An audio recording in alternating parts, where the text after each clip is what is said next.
What's going on, YouTube? I am here with the unfortunate Monopoly champion of the world. No, I've not forgotten about this, Mr. Gill. How are you today? How are you doing? Welcome, welcome. It's great to have you back on the channel, man. How you been? Yeah, man, just living in the glory of the aftermath of the Monopoly. I've been, yeah. I mean, you played it like a true tycoon. A true tycoon. I'm running a Monopoly, corrupt as hell, just doing what you had to do to win. I'm a scary, effective capitalist for an anti-capitalist. I love that. Can I quote you on that? Can we put that as like your new description for anyone who wants to check out your music? Yeah, sure. Filthy hypocrite. Just put that there underneath. Yeah. Anyways, man, first and foremost, I think, how is treatment going? Like, how is everything going with you health-wise? That's the most important question. Yeah, of course, man. It's been a funny one because last year it was I've been here for longer than I anticipated. And I think it's in part, like last year, I never really anticipated things to be as crazy as they were career-wise. So when I came to Calgary, my initial thoughts and my plans were like, just shut yourself away from the world, get your head down, fully focus on this. And then obviously the timing of like High Rend being released probably about 2 weeks before I left for Canada was like very fortunate, but also threw me into a world of where I put a lot of attention onto my music, and really I'm so sort of ambitious with it and with my view of how I want things to come to life, that it's very time consuming, very energy consuming. And you know, there were things that the doctors wanted me to do, like make space to trial new foods, but with the downside of that comes like, if I have a negative reaction, that takes me out for about 3 days. So in my mind I was like, well, there's not 3 days, because if I'm because you're trying to make content, you're trying to promote, and I'm out of business for 3 days, and this song's coming out next week, it means that I can't do X, Y, Z. And so it's taken longer because of that. And it's hard to know if that's right or wrong way to approach things, because you have this double-edged sword, because the success of my music has given me the financial means to be able to pursue whatever medical avenue makes the most sense, you know. So in that sense, it made total sense, because I went from being, you know, modestly well off for money to very well off for money because of the whole Sick Boy album. And that's allowed me to kind of just really take care of myself. I didn't have to do any fundraisers anymore or anything like that to pay for treatment. So in that respect, that's it was incredible. huge, and it was the right move. But in the respect of not focusing on myself 100%, it's questionable if it was the right move. But we would have never had that #1 album had I totally stepped out of the way. We'd have never connected to fan base. It's helped a lot of people all around the world. So it's not that I regret it, but at the moment I've been trying to really kind of take my health a little bit more seriously and that makes sense. Carve out that space. So I haven't. It's difficult when you're that ambitious to balance it. Because there's always a part of me that wants to be doing more and throw myself into things. But I've been really trying to recently, in the past like couple of months, really just carve out the space for focusing on myself and focusing on my health. Yeah. Well, I mean, this is what you love. You know, this is what you spent a lifetime trying to achieve up until this point in time. And then finally it's happened. So I can imagine that it's easy to feel conflicted, and it's difficult to balance, because it's like, well, I've been working to get here, and now you're finally here. Yeah. And like your body is like, nope, we got to go this way, when you have other things you have to do to keep growing and to take advantage of this moment and to make sure that you remain, that you remain at the top and keep being successful. That's the thing, man. Yeah, that's the thing. So it's a tricky balancing act, man. But the thing is it's an investment. I know that if I can get to a place where my health is consistently good and I don't have random days that just take me out, I know that operating from that space and being able to find a place of balance, it's only going to exponentially do good things for my career. So it's just kind of like, in the present moment, I have to just be like, okay, chill, relax. Yeah. You don't have to be pushing all the time. And it's hard when you have that sort of type A personality where you just want to fucking push. But it's always learning, man. It's always learning how to kind of make health the foundation and everything else follow. So where is your health right now in terms of your process, would you say? Are we looking at a few more months in Calgary? Yeah. My plan is to... How long do we think? My plan is to be here until July. And then I'm heading back to the UK to do a couple of shows and just to be in the UK for a little bit. And after that, I think I'm going to head to America. And I think that I'm always going to be touching base with the doctor over in Calgary, at least for the foreseeable future. And that's why I chose to situate myself in America towards more of the northern states, because it just basically means that traveling to Calgary is like 2 hours on the plane. But then I'm also in a bit more of an epicenter of music, so I can kind of, integrate myself in that world more. And the American market's growing more and more for what I'm doing. I'm getting more attention over that side, so it just kind of makes sense for my health and for my career simultaneously to be over there. I know when they announced that, a load of like English people were like, oh, you're doing what so hopefully they won't disown me, because like the real core of that is it's just makes a lot of sense for my health to be close to the doctor over here. Like, it makes a lot of sense. Yeah. Well, yeah. I mean, I think it's a good balance, because, and we talked about this some before in the past, and I'm kind of reiterating things for viewers, but like, America is the next frontier for you from a career perspective. Yeah. There's new opportunities there. There's collaborations to happen. There's other important contacts for you to make within the industry, around the industry, and just, the chances for you to grow. I mean, you hit number one in the UK, but we know America's a different type of beast. I mean, exactly. Your goal now is number one in the old red, white, and blue, isn't it? With Uncle Sam giving you a pat in the back. Yeah, man. On the old Billboard charts. Let's have a stab. Why not, man? So speaking of number ones, right? Is there an album hangover? No, my problem is, man, I'm always focused on what's next. So even before Sick Boy was released, I was already kind of over it. Do you know what I mean? Like, while we were promoting it, I'd mixed the songs to death. I'd heard them 1,000 times. I'd edited the videos myself, So like, I was so familiar with those songs that I was already creatively onto the next project, really, in my mind. It's just that I had to delegate a lot of time to promotion. So it's not really, like I was already getting my teeth into conceptualizing what was coming next before Sick Boy was out. And there's never really... It's weird. It's almost like when it's out there, it doesn't really belong to me anymore. I'm not really like thinking about that. There are moments where I stop and I'm like, holy shit, that was like a huge thing. And there are moments where it creeps in, but I'm always really just focused on how I can push that further, how I can push that creative envelope, how I can make the ideas that we're doing even more kind of...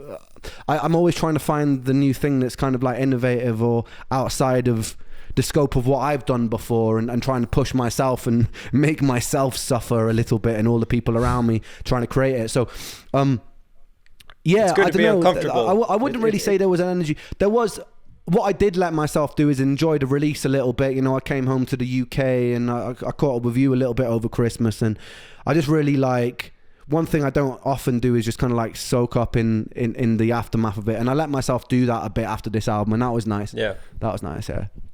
Yeah, I'm glad you did. And again, we talked about this. I think the nature of you and I'm a lot of the same is that you're always pushing for what's next, aren't you? You're always looking for the next challenge. You're always thinking about you're 5 steps ahead in terms of your plans, in terms of what you're doing, and you like to challenge yourself and to be outside of your comfort zone and be uncomfortable. So amidst all that, it's easy to get caught up in that process, but you have to stop and enjoy it and appreciate what you're doing too. Are you ever satisfied? I say I am, yeah. I think I'm getting better at it now. I mean, like, good. I've been reflecting a lot recently because I've started writing a lot about my past, and for the first time in a long time, just because I've had the space to do that, I guess, out here in Calgary. And yeah, I think more so recently, like when I first got back into making music after the stem cell transplant and stuff, and after I started being able to kind of enjoy life again, really, I was just so hyped to even be able to fucking do it in the first place. So like to be able to be out on the street, to be able to be recording music, like that was the reward, just the process of doing it. And I've always tried to kind of keep on to that. So I always kind of like, for me, like doing it is more rewarding than the accolades or the comments from people or like awards or anything like that. That's all great, man. And, you know, like I make a bit of jokes about it when they come around because it's fun to be cocky, you know, and it's fun to be like, yeah, I did that independently. Fuck you. Do you know what I mean? Like it's fun to be like that, but it's really the most enjoyable part of it for me is just the process of creation, and that reward is so good because like of all the years that I just spent in bed wishing I could do it. So it's really like the doing, it's recording, it's writing, it's moments where you stumble over lines and you're like, fuck, that line was so sick. Like those moments for me are really the reward is in the doing, not really in the aftermath. So I've never really been one hugely to just like bask in the glory of something that I've done, or also as well, you'll know this, like most artists, myself, I'm not immune to this. There's always a hypercritical part of me that's like, when I look back on someone, I'll be like, that could be improved, what can I make it, how can I make it better in the future, you know? Yeah, absolutely. And well, for your music, I feel like, you know, especially the last album, and we talked about it in our live that we did, like there was this balance between fun songs, like it just felt like you just releasing and kind of being in the moment and just making music and enjoying it. And then obviously the more serious, the more impactful songs, the more very reflective. But I do feel like a constant on your journey, at least as far as I've been, you know, reacting to your music and listening and digesting it, is that, you know, you always come back to some very personal messages, some very raw emotions for you. Yeah. And my question to you is, since you've been releasing some of these thoughts that you've held on to for such a long time, does it affect you emotionally now? You know, some of these songs about loss and about your friends and about what you've dealt with, do you find that it leaves you more raw, or is there closure there? I guess is what I'm getting at. Yeah, it's interesting because you kind of like start rattling cages you haven't rattled in a lot. And then when you're writing, it's funny because sometimes when you're writing and expressing and kind of like purging those little pockets of energy that have maybe been locked away in you for a little while, you find new understandings and new reasons simply of trying to condense that in a more metaphorical, beautiful, melodic way.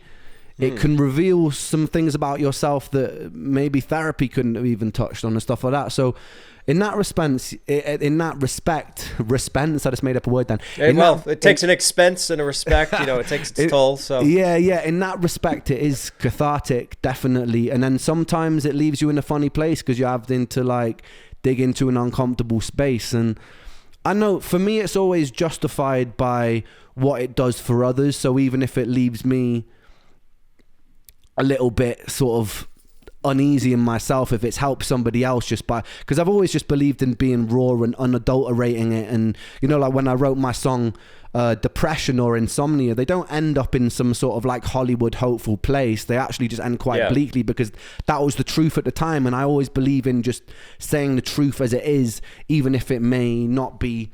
You might think, oh, this is just kind of fucking depressing to listen to, but some people within that honesty find a companion, and then it does turn into a positive after the fact rather than during the process. So yeah, sometimes it's funny. And also as well, like the more fame that I'm getting, the more I realize the more that I give, the less I have for myself. So the more that I put myself out there, the more I put my story out there, the less I have for me, and that's always been something that I've kind of struggled with. And then it's just like balancing with that of like, sometimes I just have to get myself out of the way because this is serving a greater good than just me. And if this story can help other people, then it's kind of like a sacrifice I'm choosing to make.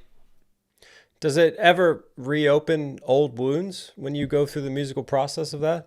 Yeah, sometimes, man. Sometimes I'll be sitting writing and I'll just start fucking bawling my eyes out, man. Like, because I'll be touching on something I haven't thought about in years, and you know, there's a lot of PTSD surrounding it. Like, I'm putting out a story soon. Like, I've basically been writing. I've written about fucking 25,000 words in the past week alone, and I've just been like, I've been putting all my story down in a way that I'm probably going to record a video and telling the story with some old footage and stuff like that. And it's people will understand when they hear that story, kind of the extent of the PTSD that kind of comes from living a decade of like medical gaslighting, of being dismissed, of just being left to suffer. And it's a real thing, man. And I've had to kind of shut it down to not be bitter and not be angry and not be mourning my old life. I've just had to kind of be like, this Ren is a reincarnation. He doesn't belong to the old Ren.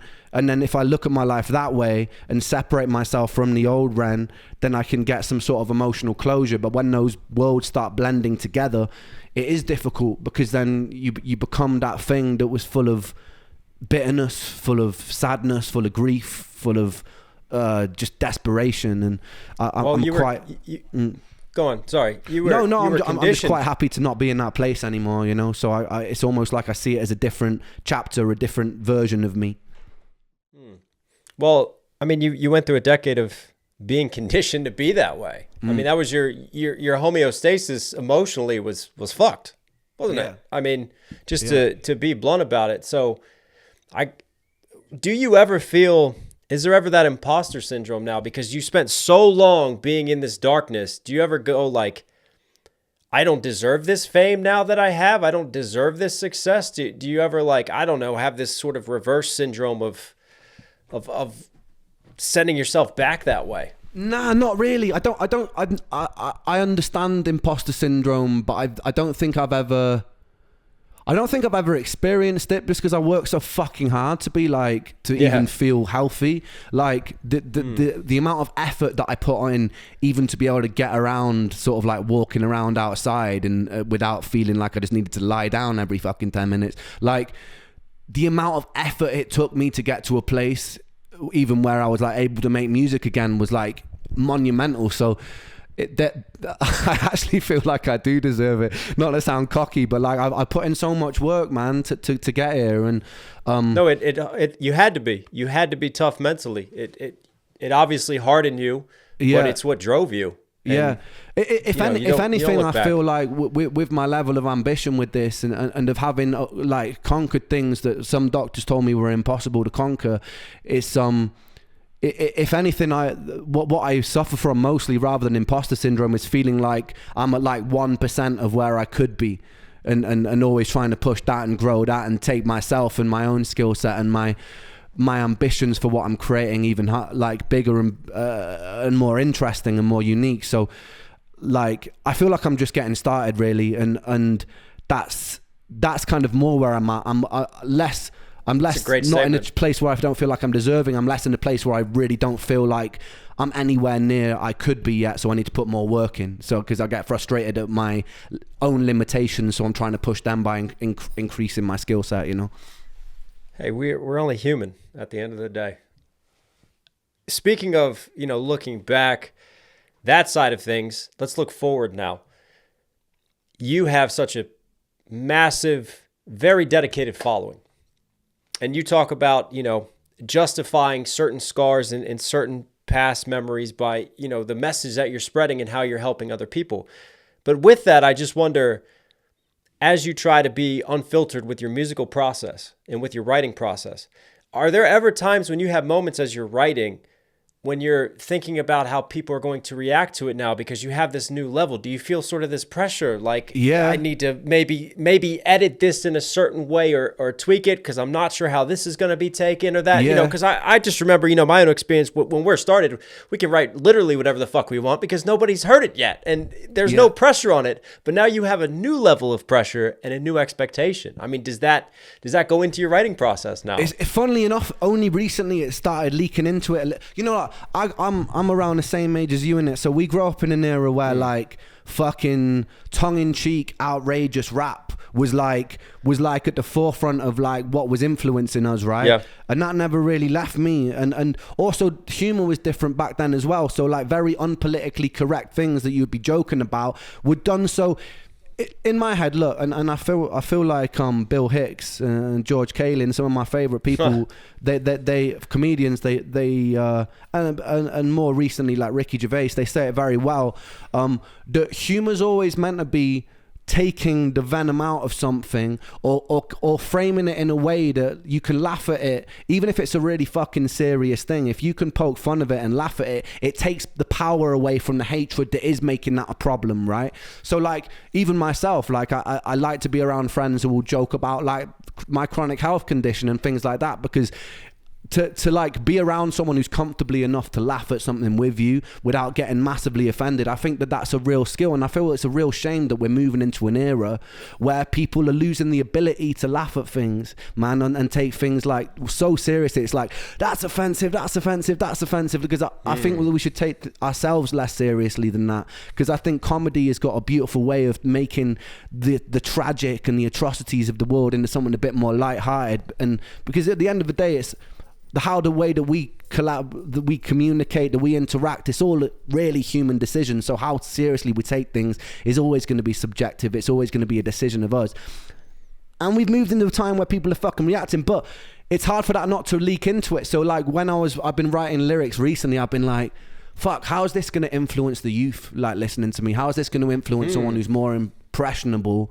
And is that going to leak into their behaviors, into the everyday world? If I'm saying something that is like, you know, that comes across as like slightly misogynistic because it's something. Well, we're from that era. I mean, like we're making, you know, a lot of hip hop like that. Like that sort of like boasting about sexual prowess or anything like that, man. It's like a lot of what you grow up listening to, and then it's the first time I've been asking questions about like, well, you know what, like I was raised by my mum and just my sister after my dad left. I was raised in a family of very strong women, and then my nan as well, and like there's no part of me that sees like there being any kind of, you know, they were my role models, man, and like I didn't want to be contributing to a culture that was kind of like making some level of inequality between men and women. So I've started thinking about that more and being like, oh fuck, maybe I need to.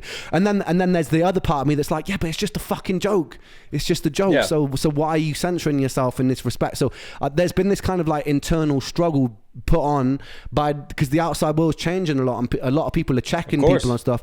Sometimes I think they're checking people for good reason, and sometimes I think that it's very overreactive, and I think people should be judged on their behaviors and how they truly react, rather than if they make a joke about something and it's obviously a joke, then I personally think it should be seen as such. But yeah, it has been leaking into my thought process with writing recently, because I'm like, you know, I want to be a positive influence, and I want, if there are younger kids listening to my stuff, I want to inspire them to be good versions of themselves who treat people with respect, you know, so it's, you know, it's treading that line, isn't it? It's treading that line.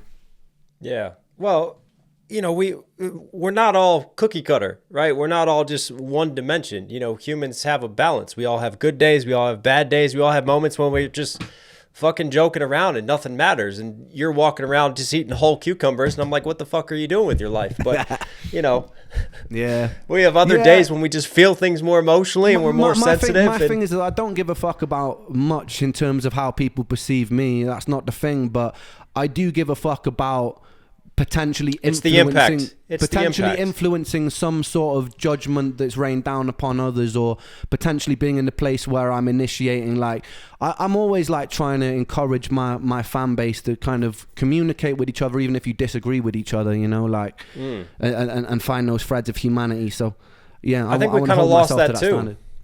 I think we've kind of lost that too. You know, you talk about when we were coming up, and obviously humor has always been used to cope, but I just feel like we're losing that ability for people from different sides just to have communication with each other. It's like such one side or the other. You're on this team and you support everything that team says and believes in. Otherwise, if there's one singular thing you don't support from that platform, well, you're not with us, are you? And I feel like it's just, man, things are becoming more and more divisive instead of opening those lines of communication. And yeah, that's something that I stand for in this channel too. And, you know, it's always something we try to push, isn't it? But it's really interesting that you have this platform now, and your concern is not just your own self-development, but you're thinking about the responsibility that you have with your platform and the impact that you're leaving upon others. I feel like that's been a pretty constant since the start, because even like before I was releasing music on YouTube, I was blogging as a health blogger when I was thinking I was going to die. I was just trying to help that space as much as possible. Really? Yeah, there's some loads of old videos on Facebook from this group that I used to share when I was really in the thick of it, and that gained its own little following before any sort of music stuff. And so like it's always For me, it's like I try and look at the world and I try and reduce it down to first principles. It's like, what is at the core of so many problems, be it sort of like corporate greed, be it problems within the medical industry, be it sort of less like even everyday things that from sexism to racism to whatever, and I feel like really at the core of it is a lack of the ability to be able to communicate in such a way that, you know, you could have the polar opposite opinions to me, but we can still be homies, you know what I mean? We could have the opposite polarizing views but still connect on a human level, and I think that I'm really trying to encourage that and build bridges between people of opposing beliefs, because I think that is a foundation of, you know, it's the center of wars, it's the center of dogmatic beliefs, trying to, you know, putting yourself on some sort of moral superior platform to another person, and none of us are fucking morally superior. That's the thing. Even extreme groups who are doing terrible things, it's all birthed from some sort of seed or an idea, and we need to be able to understand those things so that we can reach less extreme like solutions to disagreement. And I really see that at the core of a lot of things. So as much as possible, it's more important than my music, man, really. It's because it's at the foundation and it's for the survival of our species, really. It's just like, how can we bring people together? Music's a brilliant tool, man, because you can have people attending concerts, enjoying music from all different creeds, all different like backgrounds, and it's a great Trojan horse to be able to inspire a little bit of connectivity, collaboration, and so that's really been at the foundation of what I'm doing for a long time, and probably will always exist. I'm always trying to encourage people to, because I think everything falls into place when people can kind of collaborate and cooperate. Yeah, I think that's a great quote. You know, music breaks barriers. Music 100%. doesn't discriminate, and music can help build communities. And really, there's beauty in bringing people together that wouldn't normally be brought together. Yeah. And having them have conversations when they would never talk to each other. Because I think that's one of the ways we can really get through the hate and the biases and the conflict, is when we actually understand where someone else is coming from, instead of just 100%. Trying to prove a point. You know, when we understand why they think the way they do, and we learn more about their background, because, you know, I mean, you've traveled around in many different cultures and places now, so have I, and living in other countries, and you get to realize that, you know, we have so much more in common than what we have different a lot of times. And, you know, all humans suffer, and all of us go through our struggles. It's coming to questions like, you know, because we like to paint things very black and white. It's like, how can a normal human, right, growing up in, say, how can a normal German growing up in Nazi Germany decide to become part of the Third Reich, right? And it's like, in your mind, it's easy to go evil, you know, bad, good, evil, right?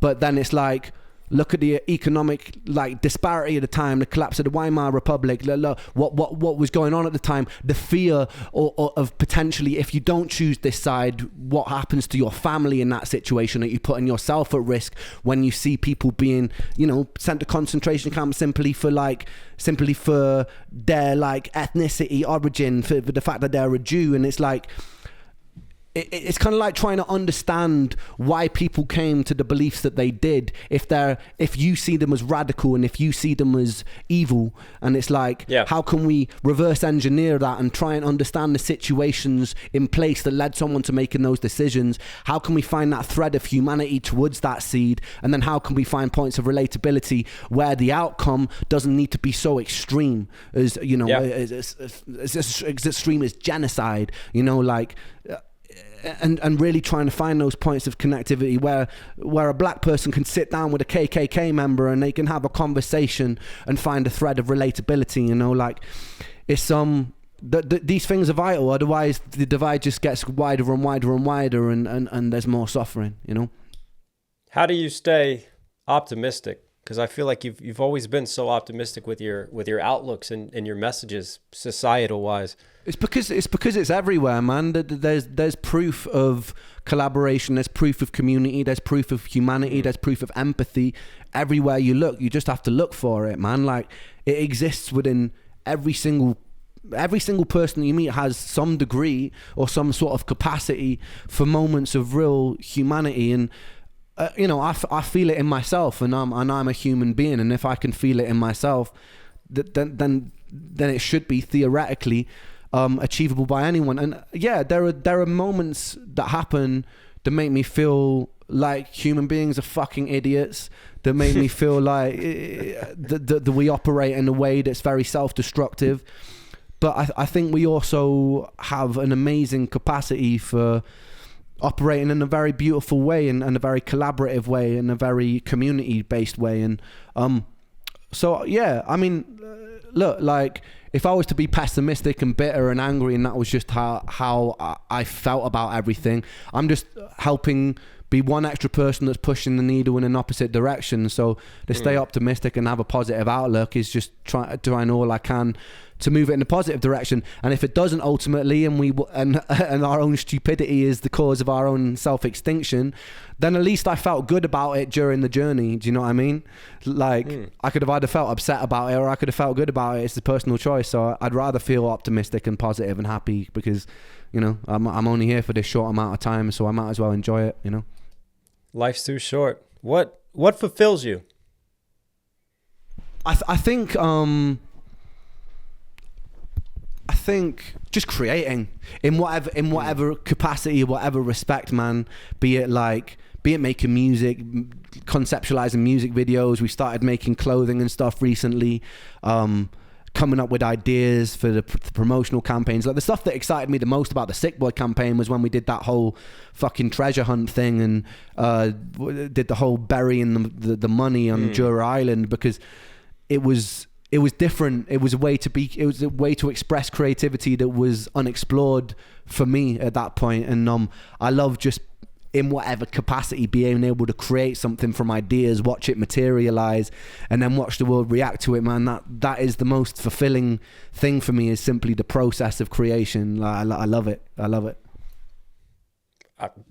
You feel like you're, I don't know. I'm a creature of accomplishment. Like, I can only feel satisfied with a day when I've accomplished things in that day. And to me, the highest form of accomplishment has always been creating things and building and constructing and challenging and thinking. So yeah, I totally feel you on that. What song are you most proud of? Like, for someone who might be watching this or listening and they're like, who is this dude that keeps like sexually mouthing this microphone? It gets very close to him, in and out with things. But like, you know, what song should they check out from you? Like what is Rent? What is the reflection of that? You can only pick one. That's such a fucking hard question. I hate questions like, who's your favorite band or what's your favorite movie, because like I had to be cliche. I had to throw one cliche shit in there. Not even that it's cliche. It's just that my answer would be different on any given day. Do you know what I mean? Like, I wonder what today's answer is. I'm trying to think, man. I think that's a great answer there. It's different depending on the day. It is different depending on the day. What's today? I'll do some clever business, capitalist marketing. The next song that's coming out is it's a song called Troubles, and I sampled it. There's a lot of sort of serendipity that goes into this song. It's the first time I've sort of like tried to condense a lot of my story on one track, and I sampled Trouble So Hard by Vera Hall. And the reason that which Moby sampled later, but and we just got the sample rights cleared for that. Had to pay a little bit of money for that, but I was really adamant that I used the original recording rather than do it myself. And oh, hell yeah! So because it just meant a lot for me. And so, funnily enough, Vera Hall's Trouble So Hard was the first song of mine since I got well after my stem cells that went viral. Me and my friend Sam were busking on the streets, and it was the first time that gave me a self-belief that, oh shit, like maybe there's still a bit of life in the old horse yet, you know what I mean? Because I was like 27, I think, when it happened, and the whole fucking industry wants you to believe that once you're past your early 20s that it's harder to make it, you're done, you know. You have things like over 25 category on the X Factor and things like that, as if over 25 is fucking old. And it's like, do you know what I mean? So like, that gave me a lot of self-belief, and also just the message of the song, like, since that was one line, don't nobody know my troubles but God. Like, you know, Vera Hall was a woman growing up in 1940s America. She was a daughter of a slave, and I can't relate to that as a white man living in fucking growing up in Wales, and I won't be able to relate to her pain. And so many people won't be able to relate to my pain of what it was like to live with a chronic health condition for 10 years. And so that one line, I always just really connected to that one line, don't nobody know my troubles but God. And so I chose that as the hook for this song that I'm putting out, and it's just kind of like a rundown. I was kind of coming back to sort of a bit more a boom bap sort of beat. It's just raps in my story, and that's a good place, man. It's a good place if people want to kind of get to learn my background. That'll be coming out 9th of May, I think that's dropping, but that'll be a good. I'm encouraging everyone to check that out when it drops, because it's a lot of my story in one place, and it's also got a sample that I adore from an artist that I adore. Yeah. What type of video are we getting for that? Very raw, man. So like I just went out with Josh when it was like super snowy, which kind of almost like the weather almost reflects my state of mind when I was writing it. But we just went outside, found a bunch of really pretty looking locations, and didn't plan it. It was one of the first videos I've ever done that hasn't had meticulous thought into it, bar maybe power. So it's kind of like it's just kind of like me rapping in different places to camera, and then we just chopped it all up and put it together. It's not a one take, that's all it is. But yeah, it came across really cool, man. Like the videos turned out really well. It's just kind of got that like old school hip hop sort of vibe about it, very sort of DIY, and I'm happy with it, man. So I definitely urge people to check that out when it drops. Looking forward to it. And yeah, listen, sometimes those are the best. Like, people love power. That famous driver that you had with you, I can't remember his name. Like Jason or something. I don't know. Scott. He's a fan legend though, isn't he? You've been working with Scott a little bit recently. The way he whips that wheel around, he does some shit, man. Yeah, you've been working with Tony quite a lot recently. Yeah, I've been working with Tony. He's kind of a dick sometimes, but you put up with it, don't you? Like you just gotta power through it. Yeah, I power through all of Jeff's misdoings, but no, man, I saw him recently, man. We went over to New York actually quite recently, caught up with Mr. Sam Perry Falvey and Connor and everyone for the first time in a little while. Shout out to Sam. That was Shout out really to nice. Sam and Connor and everybody. Yeah. He was bigging up your last video actually. He said he had a lot of fun working on that one. Yeah, fucking sick. It's got like that sort of like film noir sort of vibe about it. Yeah, it does. It does, man. Very, very special piece of art, that one. I mean, we were up filming when the streets were deserted, like 4 or 5 in the morning, and tired as shit pushing through it. But yeah, man, it's a special song for me. And actually, since we're on our capitalistic taking advantage of plugs, that song is out right now with Sam. It just dropped not too long ago. So if you want to check it out, there we go. We'll put that one below. Look at that. I'm interviewing you. Don't flip this back on me. Don't you do that. Don't you do that. Too selfless. Yeah. So in terms of what's next from you, we got this one to look forward to. Yep. But thinking more long term now. I mean, you've been teasing teasing a new album. Yep. So what can you share? Yeah, what is the rest of this year? It's funny, man. The next album that I'm releasing almost happened by mistake, because it wasn't intentional, right? And so I started. I've been hanging out with this girl called Kit in Calgary, and she's just an awesome artist, like amazing. You played me her voice. She's incredible. She was sick, man. And I didn't even know that she sung until she posted something on her story one day, and I messaged her. I was like, "Yo, this song is crazy. Is it yours?" And she was like, "Yeah, I write a bit as well." Just very casually, like she's one of these people that's just like amazing at everything. And then I was like, because I've been quite isolated here in Calgary, and in Brighton I have a whole network of musicians and stuff I can hang out with, and we just got into it one day, man. And she put down this idea. And a whole song grew out of it, and then we put down another one, and we've got kind of like 3 collaborations on this record, and I don't know, there was just something, there was a certain flavor to it, and her Instagram handle was Slaughterhouse, and I was like, you know what, I'm gonna call this record Slaughterhouse. And originally it was gonna be just a little EP, and it was gonna be a little collaborations between me and her. And then I dug into my hard drive, and I realized I had a lot of songs from the time that I was sick that I hadn't finished yet, but that they fit inside this feeling, this world, and it's quite dark. And then I went home on Christmas. Me and Daisy Chinchilla recorded a couple of tracks. They really fit into it. I had a few more tracks with Molly McKenna, who I'd done some work with. Recorded a track called Penitence with her off demos. That came into it, and I was just like, all of a sudden it like became this album, and I was like, oh fuck, like this is actually a dope record. Like it's really more kind of experimental than any of my earlier records, but I really liked. There was something in the like darkness of it that I really liked, and it seemed fitting, especially digging into my whole past and the whole stories of the past and stuff. Like it's gonna have a different energy to Sick Boy. There's more singing on this one. There's more production. I'm messing around with production a lot more on this one, and visually as well, we're switching it up and we're going for a bit of like a sort of like cyberpunk 80s B horror movie sort of vibe with the visuals as well. So we're kind of like leaning into this really interesting space. I don't know if you ever saw like the Grindhouse movies Tarantino did. Yeah. So we're kind of leaning really well.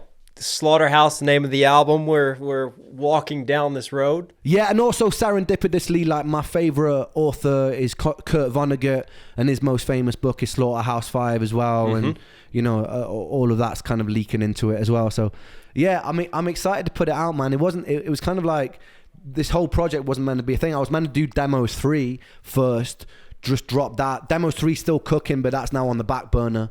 And then I was going to record like a rock album basically, and throw my whole self into doing Netflix and coming up with a pilot for Netflix. But that's all got put on the back burner for this new album that's kind of accidentally happening. Yeah, fuck it. I'm doing this over here, then I'm going to do this, then I'm going to go into this genre, and then I'll go fucking do that one tomorrow. Yeah.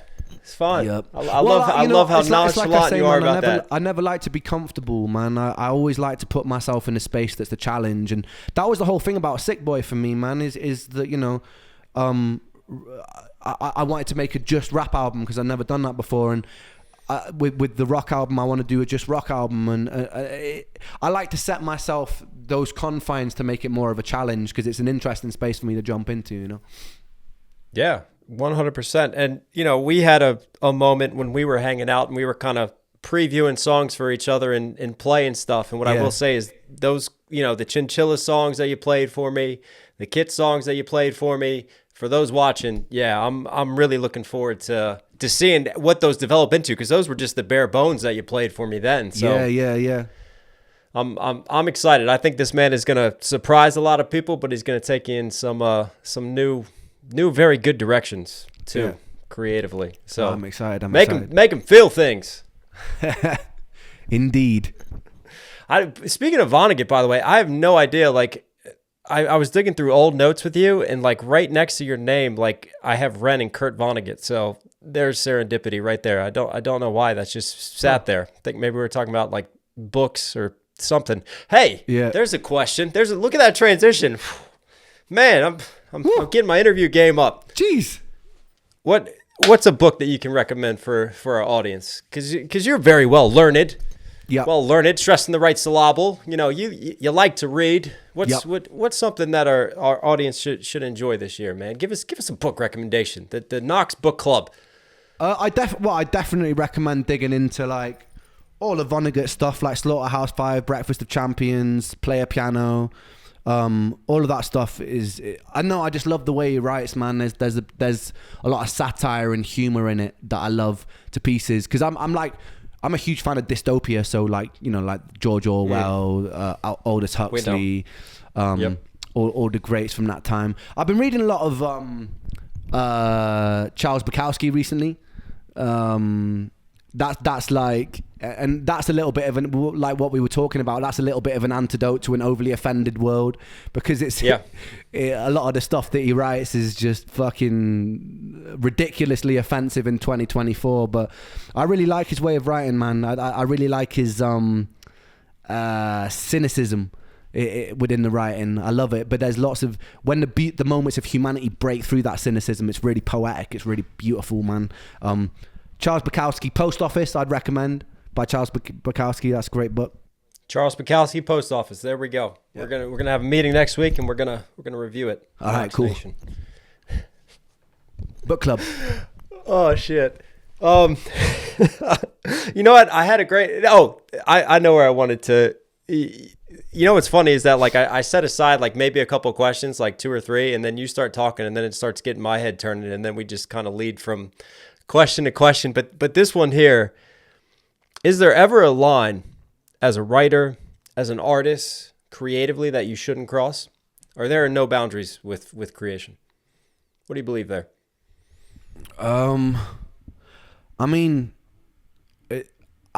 I think that like as long as it's interesting, man, because like what is art in that respect? Like, is there a line you shouldn't cross? I think musically and lyrically, I think you should be able to do whatever that you want and say whatever you want, even if it evokes a shocking response, because it makes people think. It makes people talk, and it makes people turn mirrors on themselves, which I think all art, all good art, is really good at doing. And then you have more sort of like, is this art inflicting pain upon somebody else, and does that make it right, or does that make it wrong? Again, it's a question. You know, for me, like that image of You've had cases of it recently in New York, funnily enough, but you had like a self-immolation of covering yourself, covering yourself on fire and setting in protest, and sitting there. You've got the famous image of the monk who's kind of sitting, being burnt to death. I think that's such an incredibly moving piece of art, even though that it wasn't necessarily art. You know, do you know what I mean? And because of what it represented, and and the person's tenacity to be able to sit there without even screaming and just sit there through the flames in a sign of protest. And so I don't know. I don't really shoulds. I kind of leave to the law. You know what I mean? I don't know if there are ever any shoulds in art. Yeah. I don't know if there are ever any shoulds in art. There's our quote. There's our quote right there. So, speaking of the lines of controversy, not having filters in art, I got to take you back to the rap world quickly, at least. And I don't know how much you've been paying attention, but for whatever reason, we got a bunch of grown-ass men that are really into writing a lot of poems and diss tracks to each other. I mean, shit is getting crazy in the world of hip-hop right now. I'm loving it, bro. You got J. Cole, you got Kendrick Lamar. I'm loving it. What Drake, I mean, what's your take on all this situation right now? Like, what are you enjoying most? What do you think the impact is ultimately for the hip-hop culture? I think it's funny how many things have been, like how many like quite commercial hip hop artist beefs have arisen at the same sort of time, like either as a result of Kendrick's verse, or you could argue months before because of first person shooter. But I never really saw first person shooter as being that much of a like antagonistic track, but obviously no. Kendrick's was. So I think that's kind of really the catalyst. And man, I love the sport of it, man. I love seeing where it goes, and I'm excited about where it goes. Someone was like, I think I read a comment recently that was like, oh yeah, J. Cole did a similar thing to what Ren did. I was like, nah, he fucking didn't. Like, when I wrote my track about King Dotter, it was always intended to be that way, you know. I was never really like, I'm not a fucking battle rapper, first of all, and I just wanted to give him a little bit of, you know, attention for what he was doing, because I could see that he wasn't. Look, hand on heart, I thought he was a pretty dope rapper, and I thought he could do with a bit more attention to what he was doing, man. Like I liked how he was approaching shit. I didn't like how he was fucking going off at you and everyone, which is why I stopped my nose, and really that was kind of what got me there in the first place. But I liked his art, man, and so that was always the intention of that, was to like do the first half as a diss, and the second half is actually go and fucking check this dude out. So I don't think that what I did was similar at all, but like I like the culture of like this sort of competitive going at each other, man. I think it's entertaining. I really enjoy it, so I'm really looking forward, and I'm hoping that Kendrick comes back with something crazy as well. Like, you know, Kendrick's an amazing lyricist, and I think Drake's an amazing strategist. I feel like that's a great take on Drake. I feel like how he's playing this right now, and how he's kind of waited a little bit, and then he's he's kind of now really putting on the pressure with that AI track, which I also thought was a really fucking creatively clever thing to do, because there were all these AI tracks coming up and people weren't really sure, and arguably that's kind of like muddying the water in a way that's kind of, I don't really like how that's muddying the water. But the fact that Drake did it intentionally and used that almost as a sign of disrespect, I thought that was quite clever, man. It's quite brutal, but well, I think he's, like you said, he's a great strategist. Like, this is super relevant right now in AI, and you have all these diss tracks dropping, and he took it from a different angle. And I see a lot of people like trying to lump Drake's response into these other AI responses, and it's like, but the intention is different and the way he did it is different. I think it's more of a case-by-case basis here. Like, we know it's Drake. It's not someone at their computer pretending to be someone they're not, trying to laud it as a actual Kendrick Lamar diss track or actual Drake diss track. No, this is Drake. You can tell it's his flow, and he's trying to troll Kendrick and to get a response because he's speaking as Tupac and Snoop to Kendrick. I mean, shit, the whole West Coast might be up in arms after this one. But, yeah. But look, it's birthing a lot of creativity, and that's what I like about it. You know, as long as it doesn't leak into the real world and we start getting pack-like situations, you know what I mean, and we start getting real violence. That's key. Then I'm all for like competitive creative sport. I think it's cool, man, and it's cool to watch, and it's nice hearing a little bit of that Venom. You know, like some of my favorite bands are bands like the Sex Pistols, who were fucking angry, and I feel like being angry can be a real good fucking creative tool to create some real like powerful shit, man. So I'm hoping it doesn't just end where it does. I understand why Cole did what he did. You know, like he was. I don't think he's somebody who wants to contribute towards like competition or antagonism within hip hop, and I think that he also really respects Kendrick, so he's probably sucked into it, and then so I'm not of the school of field of like he's been a little bitch about it. I think he was staying true to character, so like respect to him, but I was a little bit disappointed that it wasn't going to carry on as a 3-way Royal Rumble. It's now just like that would have been incredible because we know how good of a lyricist Cole is, and now Kanye's thrown himself into the arena as well, man, so we've got a wild card in there as well, man. So yeah, I'm excited, mate. I feel like a boxing commentator right now, but I'm excited to see what comes from that, bro. I feel the same way, but I can't even take a break, man. Like every time, like I just want to chill. Someone new drops something, and obviously I'm a breakdown channel, and I get so many messages and people turning to me wanting to cover it. I do feel like a boxing commentator right now, but I think it's beautiful for lyrical rap.